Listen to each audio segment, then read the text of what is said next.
All right, hello, East Central Independent School District. We are having another Facebook and YouTube Live, and my name is Brandon Oliver. I'm the Director of Marketing and Communications here at East Central.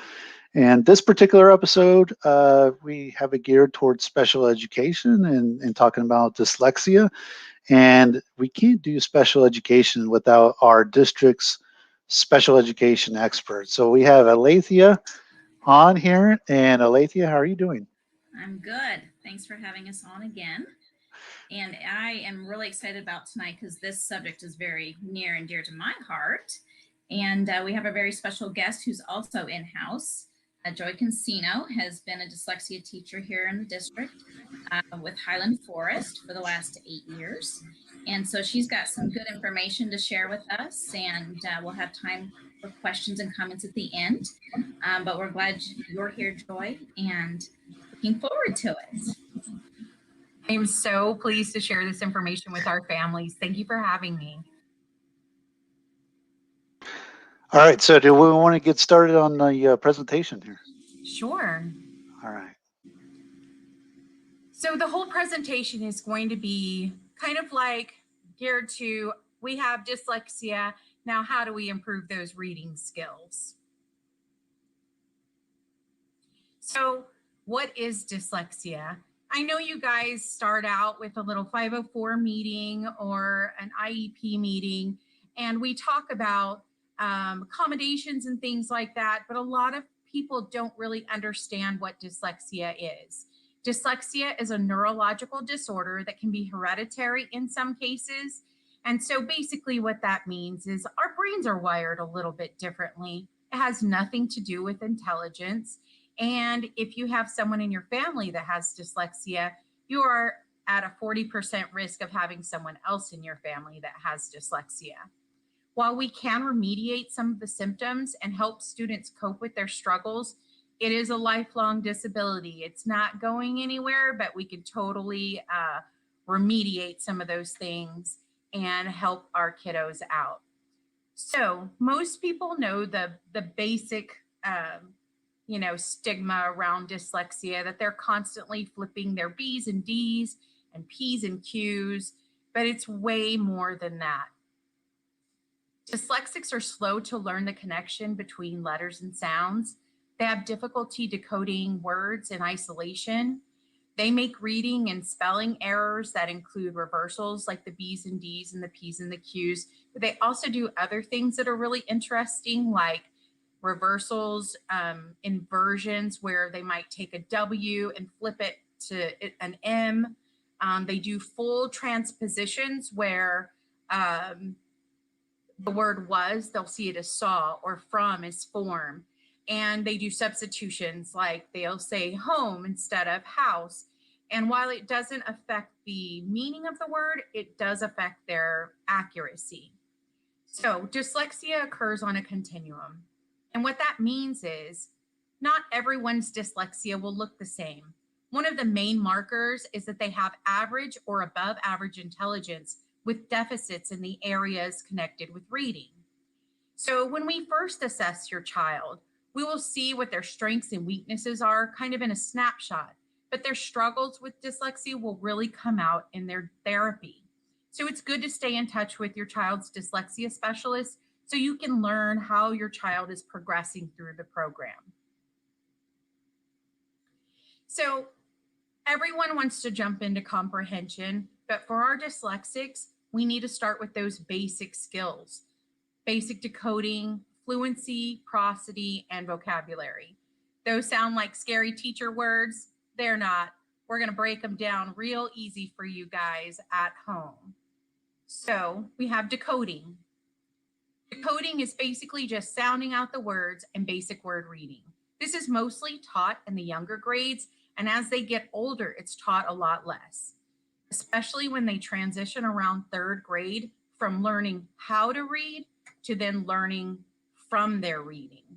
So dyslexics need to have this continued instruction in basic reading skills so that they're able to read at the word level. Once they work through that decoding, we then look at their fluency. Their fluency is their rate and their accuracy while reading. It's their reading of words and then moving on to paragraphs and text. That's where you get the best results for improving their fluency. This does not necessarily mean that they have to be speed readers or read as fast as their peers.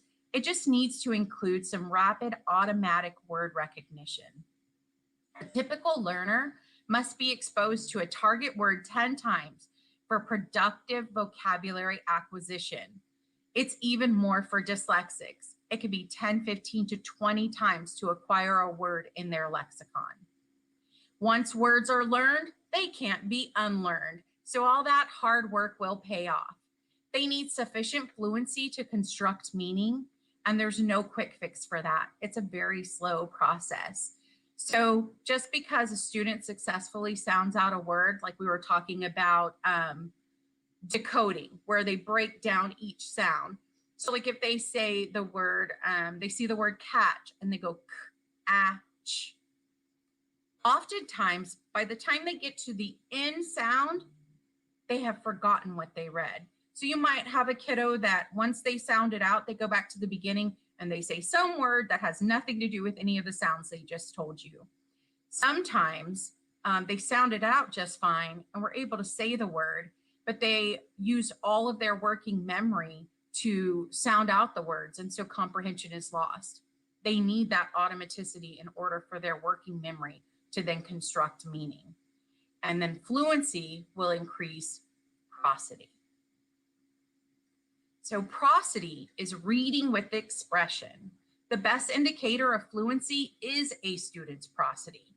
So basically, reading with expression is chunking the derivatives, chunking phrases appropriately, changing tone for dialogue, and slowing down for punctuation. Modeling prosody when reading with your child and repetitive reading will help them build on this skill. The more they observe it, the more that they will imitate it. So we are still working on building that foundation.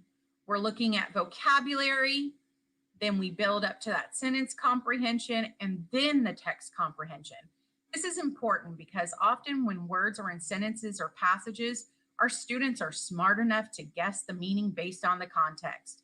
This is why it's imperative that we continue with basic reading skill instruction versus moving right into reading comprehension.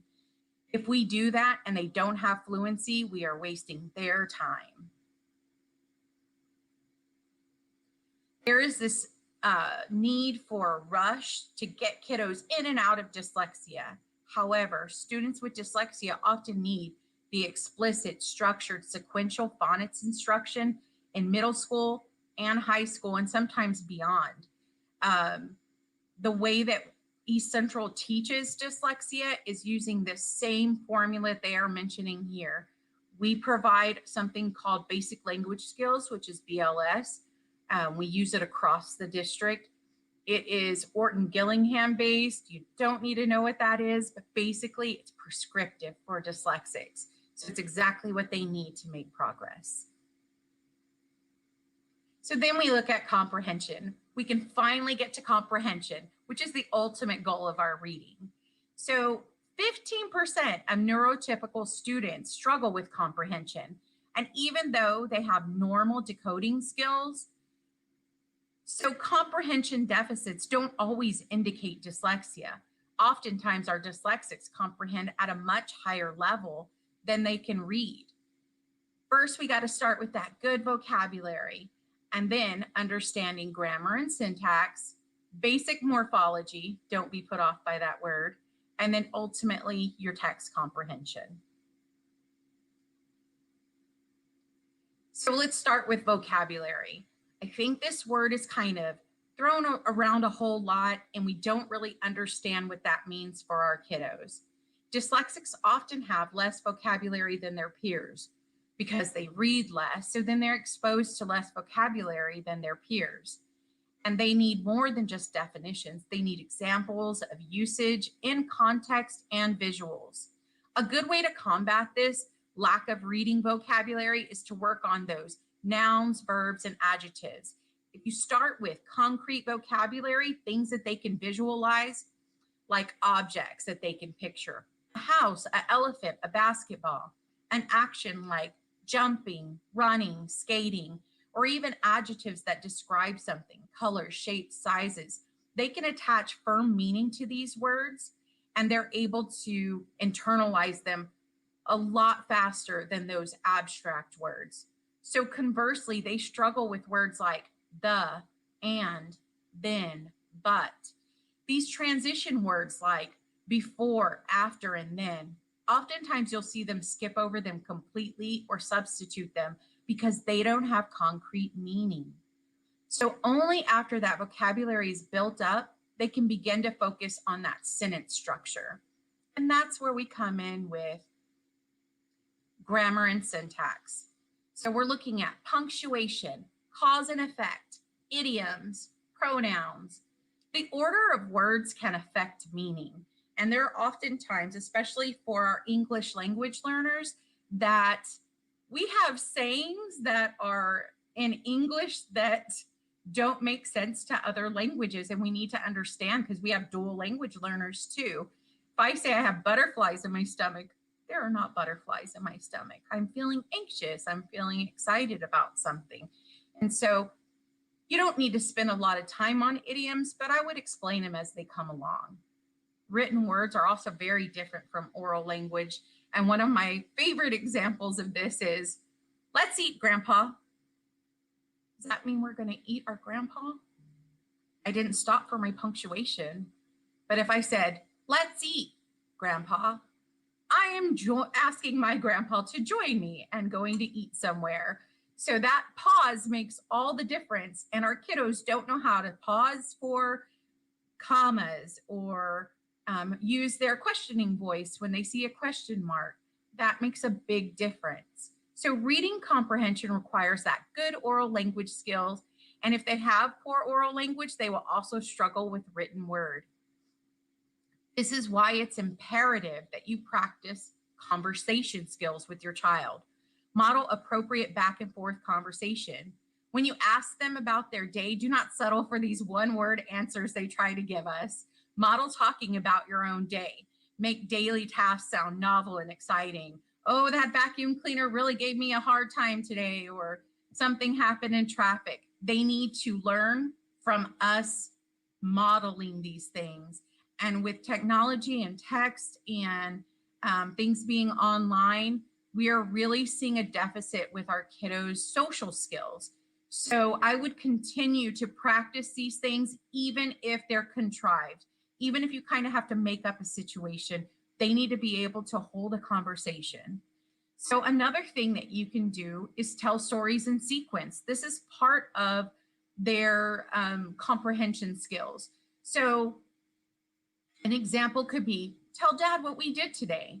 And the child will say, well, we went to the post office, and then we went to the grocery store, we ran into our neighbor, and then we went to the park.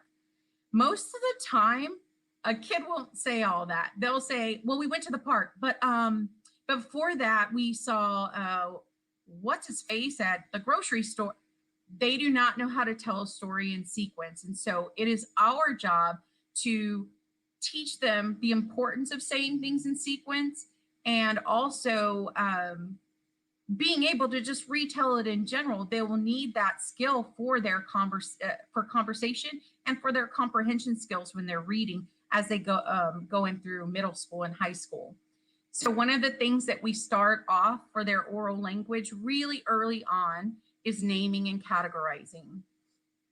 This is very difficult for my kiddos because they have some of those developmental delays and in their processing. So asking them to name things, you can see them right away. They're looking around the room. They're trying to get the answers when all they have to do is just trust and rely on the process of their own brain working at its own speed. So we will categorize things by color, function, type.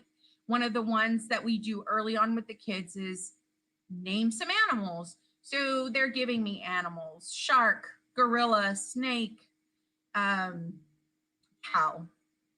And then I say, okay, let's take all of those animals we just talked about. Now we're going to categorize them.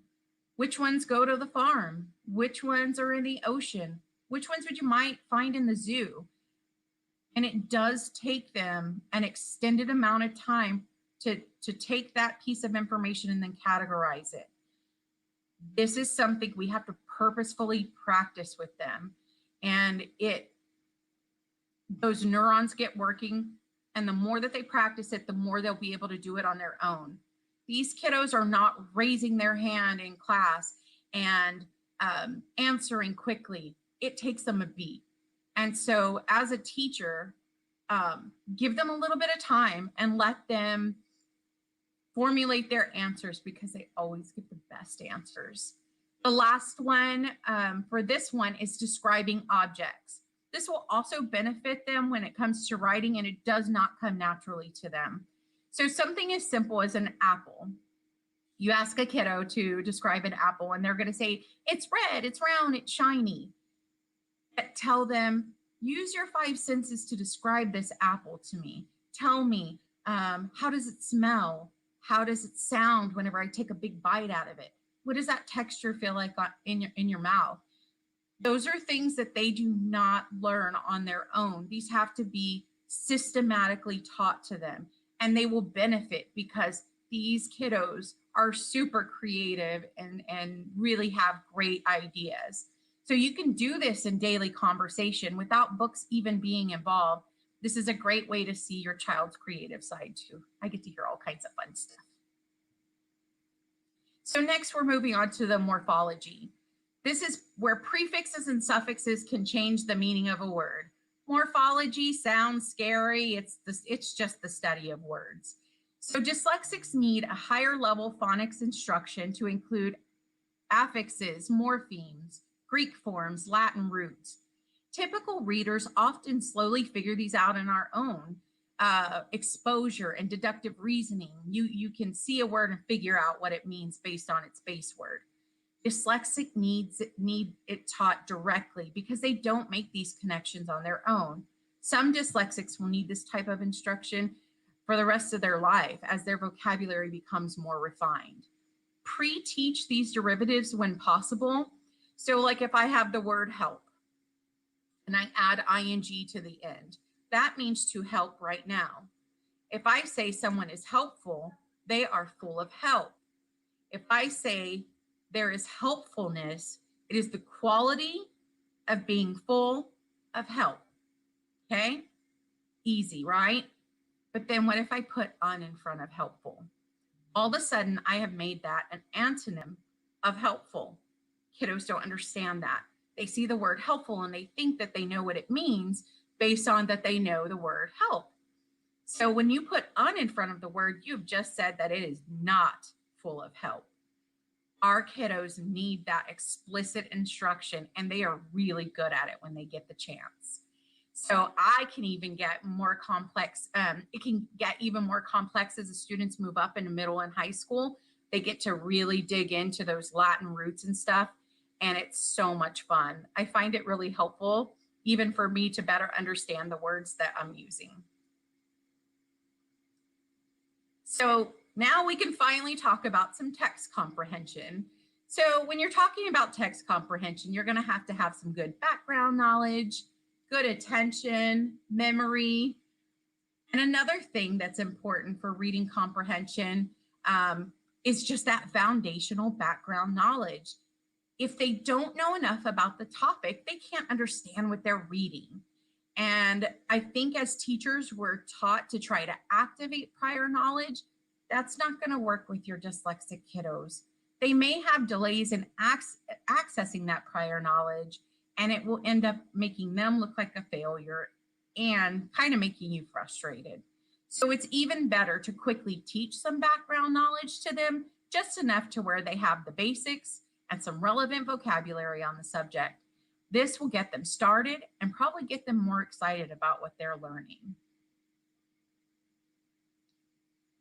Okay, here's the big one. It's metacognition. And this is just thinking about thinking. So attention wanders when we're reading.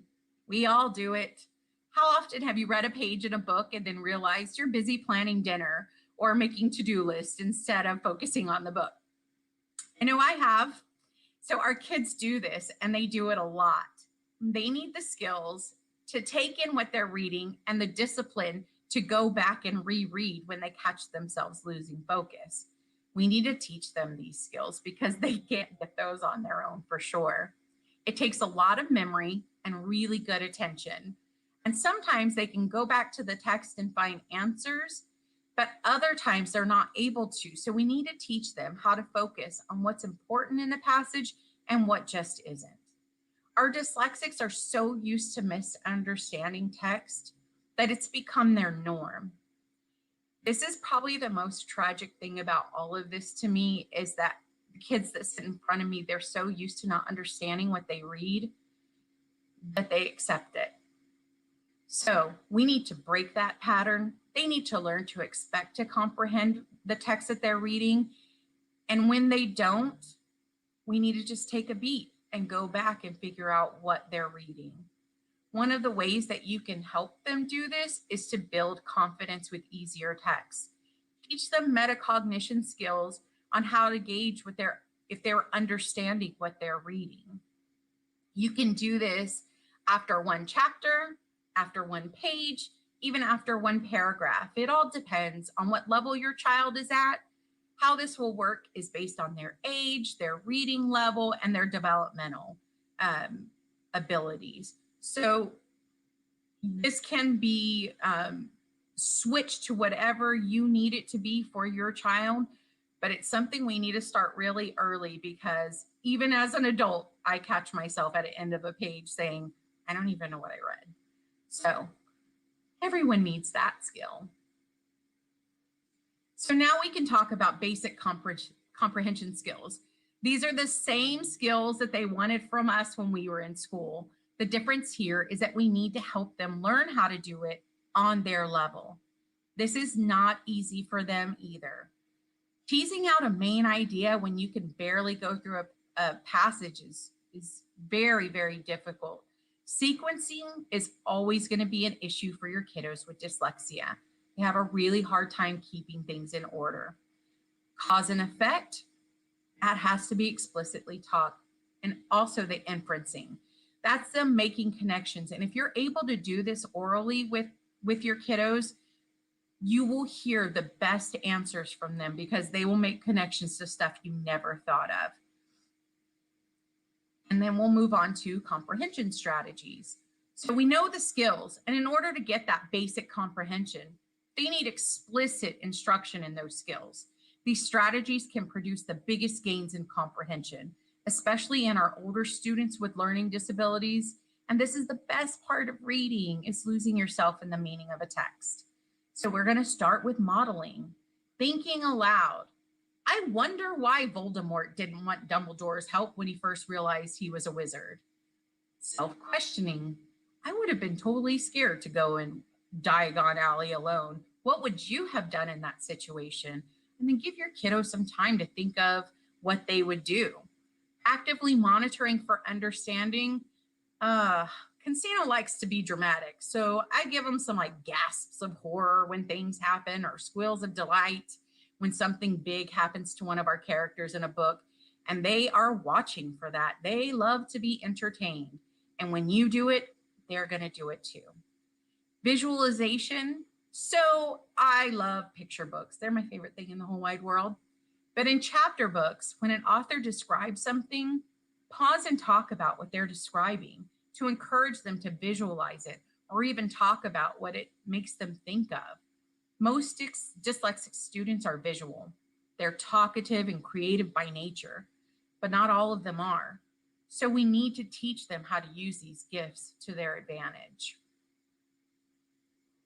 So my final comprehension tips, I have lots of parents ask me, what should my child be reading? And my answer is anything they can read successfully and interest them. If it is the same baby book, let them read it. It will increase their confidence. If the level's too high, read it with them. The exposure will increase their vocabulary. And then I like to say, read about it, talk about it, think about it. For other kiddos, it might work in one direction, but for our kiddos, we're going to need to read it and talk about it, and then allow them to process it and think about it. If they practice, they'll be able to participate with you and have more meaningful interactions with the books they read and in their classes. So these are our dyslexia specialists. You have one on every single campus.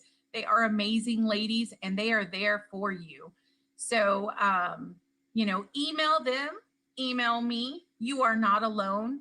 I have a son with dyslexia. Alethea has a daughter with dyslexia. We make up 20% of the population. Seek help and community. Our kids have a chance at excellence. They just need our help. All right, Joy, thank you very much for that. That was a great presentation. And I really like your hair in this photo. It's fantastic. Oh, thank you.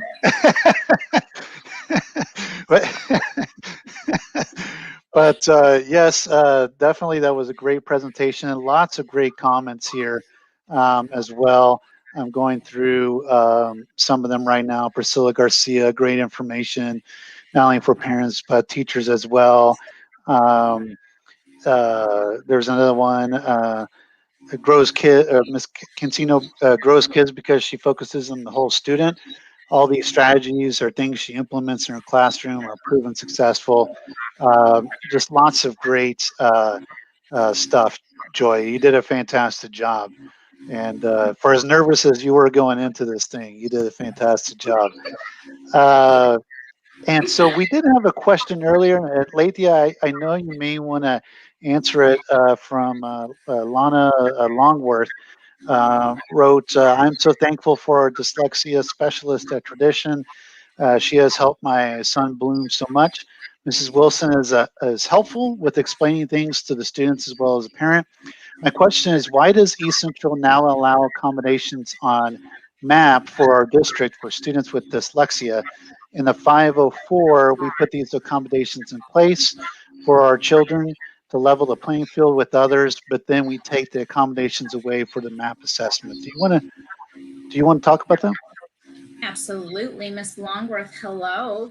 And I know the dyslexia specialist she's referring to, that's my old home campus. So another great teacher. So to answer a question, we know that the MAP test occurs 3 times a year. And while we do write in accommodations for both 504 and IEP documents, those are for the instructional piece, for their overall success in the classroom and on tests. Absolutely. We've decided as a committee that this is what they will benefit from the most. And we document to show that that is something that helps them. But the MAP test is 3 times a year, and the goal for that is to see where the student is able to perform independently. And honestly, it's really just given to the teachers instructional information. They are not penalized. We do not take grades on these things. And we know within the MAP program, the way they have strands, they have prerequisite skills, all kinds of things that we can really hone in on the type of instruction that your student would need. So totally on the right page as far as our kids are supposed to be receiving those accommodations for benchmarks, quarterly assessments, daily work, you know, to level that playing field and eventually help them be as independent as possible. You know, they also learn those compensatory skills and they learn that through dyslexia therapy, but also ongoing conversations about what works best for them. But to answer your question, it's, you know, it's just something we need to do really because it's the good instructional information that we're able to give to teachers. All right, thank you very much for answering that. And if there's any folks out there watching right now, we'll take your questions for the next few minutes. But again, just lots of great comments. I like this one right here from Derek and Dominic. Congratulations, Mom. So there you go. They're watching. Let's see, Sarah, thank you for being an advocate for our kiddos and their families. You presented such valuable information. And Joanna, you helped us when we didn't know what was stopping Mariah from growing. With all these strategies, she has become a successful student and learning to cope with everything. So, you know, all positive stuff. Can I Alethea, go ahead. interject? Yeah, I just Absolutely. wanted to say, so not only are they receiving those dyslexia services, but the conversations about this is a compensatory skill. This is how I can think about this. Knowing this strength about myself and how I'm going to learn best, I'm going to own this. I'm going to advocate for myself because I know this is what helps me. So all around, we have a wonderful program. It just continues to grow, and the people that we have servicing our students are top notch. And so, Joy, you mentioned, let me see if I can bring it back up here. That there's a dyslexia specialist on every campus. So maybe I'm a parent watching, and I didn't know about this prior to. Tell us again, where a parent can go next. So hopefully you've had some interaction with them. They tested your student, did a 504 or an IEP meeting.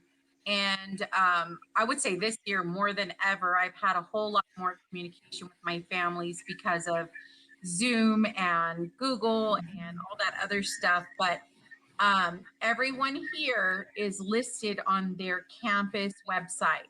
So if you go to the campus website and go to teacher pages, you'll find your person. If not, you can always just email whoever you know at the campus and direct you to the right person. We are here to give you that feedback and to help guide you and to get the appropriate accommodations for your child, because they are ever changing. These kids grow really fast most of the time, and we want to put the things in place that help them the best. All right. And so I think we're going to wrap things up, but I want to do another comment. Joel misses you so much. So they're definitely out there watching and supporting everything that you're doing, Joy, and that all of our specialists are doing such amazing work here with special education here at East Central. Joy, any last comment before we sign off here? I think that sometimes because we pull the kids out and we're not as visible maybe at Meet the Teacher and the parent-teacher conferences, I know that we're all doing our best to try to reach out to you guys. I would say if you haven't touched base with your kiddo's dyslexia specialist, and they've been in there for about a year, I would say reach out to them, because things change so quickly for kiddos with dyslexia. They internalize these skills and they grow. And what we told you to do with them the first time we met and then the next time we meet is going to definitely look a little different. So try to remember. And the great thing about my job is that I get to be with kids for multiple years. So I learn all their tricks and how they try to get out of things, but also the relationships with the families are also super strong. And so, don't forget, we're their teachers too. And we, want what's best for them, and we want them to, those accommodations to grow with them. So they're still appropriate. All right. And Joy, I do have one more question for, I think, Alethea, but I'll go ahead and let you go. So that way you can take more awesome pictures. That I'm still like, that is just, who were you the photographer on that one? Yes, but it wasn't raining that day. Right. So. Of course. Yes. And Brandon, remember, prior to the show, I said she's known for beautiful makeup and hair. So I know. Did a great. I mean, that's. You One of the definitely have. Maybe you have a side hustle on this, makeup and hair business. So. I should look into that. All right, Joy. Thank you so much for your time tonight. Great Thank you presentation. for having me. This was awesome. Thank you. All right, and Alethea, I know we did have a question come up from Micah. I've heard about the 504 program before. Can you remind me exactly what it is? Yes, so it's another provision, Americans Disability Act, and basically it protects people with a physical or mental impairment that substantially, pardon me, big word, need Joy for that, limits a major life activities such as caring for oneself, walking, seeing, hearing, speaking, breathing, working, performing manual tasks, and learning. And so you would also ask, what would the formal process be? So if you suspect that your student is struggling with, in this particular case, basic reading, and it sounds like to you, based on this presentation today or other things that you've heard on your campus, yes, you would request, a referral, and basically that goes to our campus admin, and then they have 15 days to evaluate the data that we have on your student, and that's through the various assessments, whether that's a MAP, benchmarks, reading levels, behavior, how that impacts their learning. And sometimes the behavior is reading behavior, not just, disruptive behavior. So they look at that evidence and then meet as a group, and then get back in touch with you and see what the next steps are. So I'm not sure what campus you're at, but I'm also available for the questions if you would need that. All right. And Lathia, thank you so much for your time this evening. It was a great, very informative episode. And anything else you want to leave for the parents watching tonight? Just that we're here to serve all of our kids. And when you have questions, reach out, whether it's to the dyslexia teachers that were presented here today, or just we have program facilitators, academic facilitators. We have all kinds of people in special positions to help answer your questions. And sometimes that ends up here, and other times it doesn't. But we are here for your student, the whole child, and for the family. So please feel confident and comfortable that somebody will be able to answer your questions. All right, Alethea, thank you so much for your time this evening. We appreciate it. Thank you. All right, and that will do it for this particular episode of Facebook and YouTube Live. We got a whole bunch of episodes coming up, and lots of live streams coming up over the next week and a half as school wraps up. So keep an eye out here on Facebook and on YouTube. And again, if you missed something from tonight, you want to go back and watch it, you can follow the same exact links that you took to get here, and you can watch this video at any time. Again, I want to thank everybody for watching, and we'll see you soon.